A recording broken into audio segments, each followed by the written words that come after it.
On a fine late spring morning, many travel to the town of Collingwood on the shores of Georgian Bay to witness a short but spectacular event, the launching of a ship.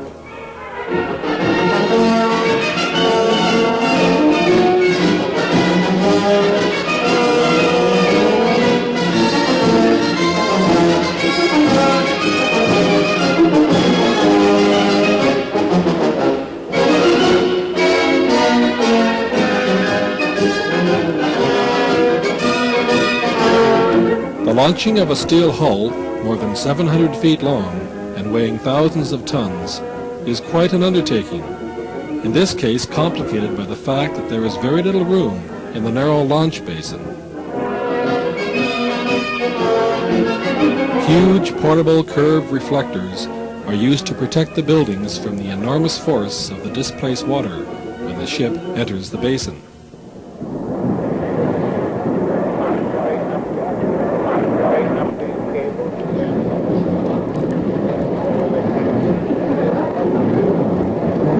Some early arrivals have already staked out the best viewing positions hours before the event takes place.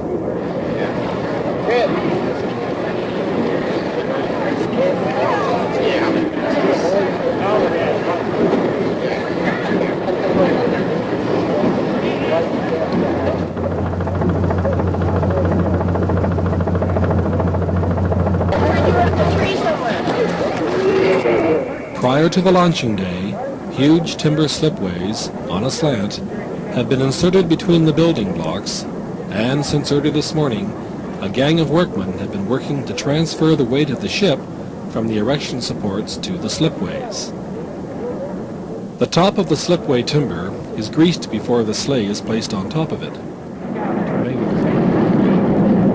The triangular space between the sleigh and the ship is packed with wood.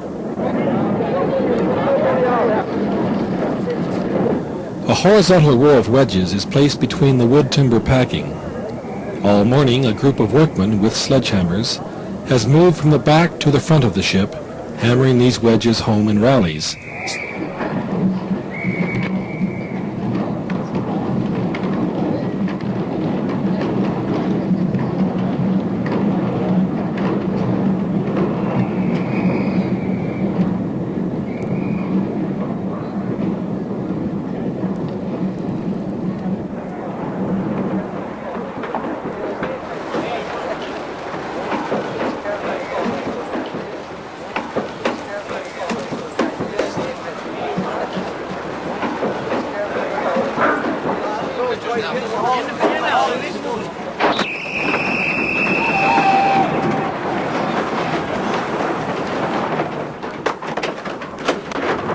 This, in effect, raises the ship a fraction of an inch, so that the erection supports can be removed and the ship's weight transferred to the slipways.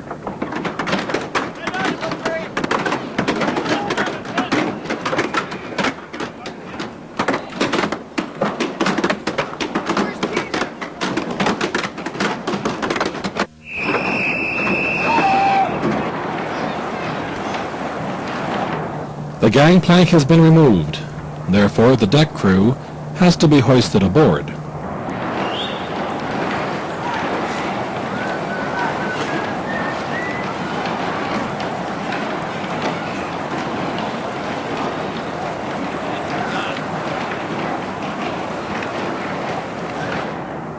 The huge chains fastened to the side of the ship are to prevent the hull from hitting the other side of the narrow basin. They are connected to drag boxes, large containers filled with pig iron, which can slide up to 14 feet. A chain connected to a fixed point would break.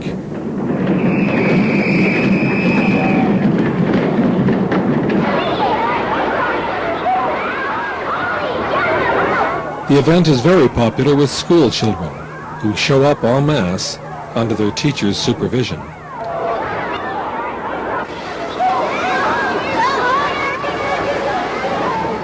The axemen are patiently waiting near their triggers, devices which prevent the ship from sliding down the slipways prematurely, and which will be cut simultaneously to launch the ship.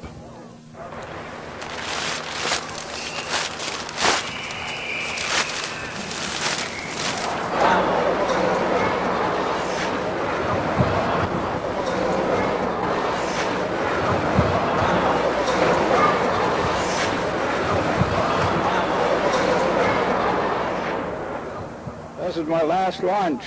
This is the last time I'll cut the ropes. I'll be finished in July the 23rd.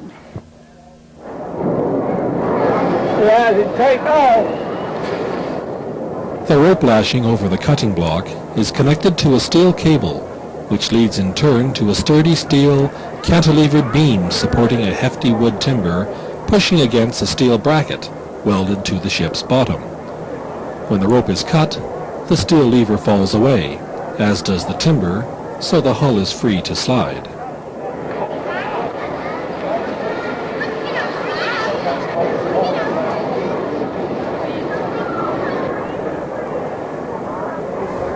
The red painted piece of lumber is a simple indicator of the early slight movements of the ship when its weight transfers to the triggers.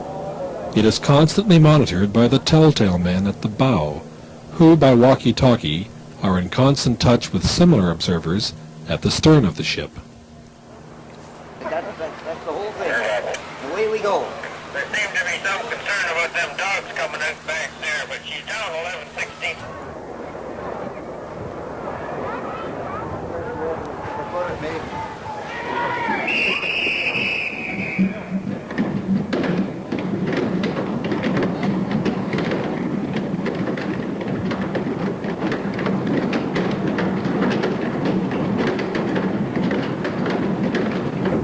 A series of simple hand pumps connected to strategically located hydraulical cylinders are ready to be applied if the ship should stick after the triggers are cut.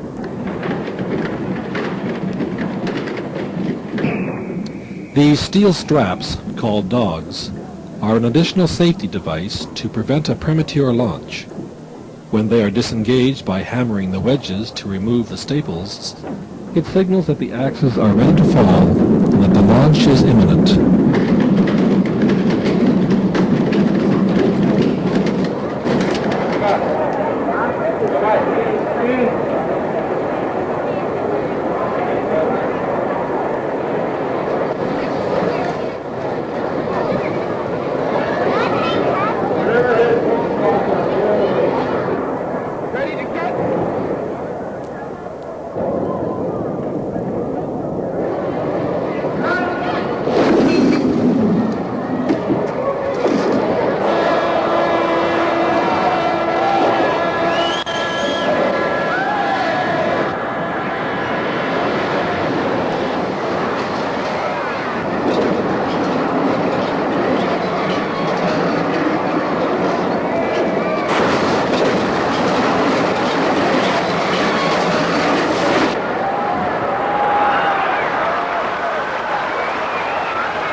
Another successful launch is over, and the crowd who has patiently waited for hours to see a few seconds of spectacular action is going home.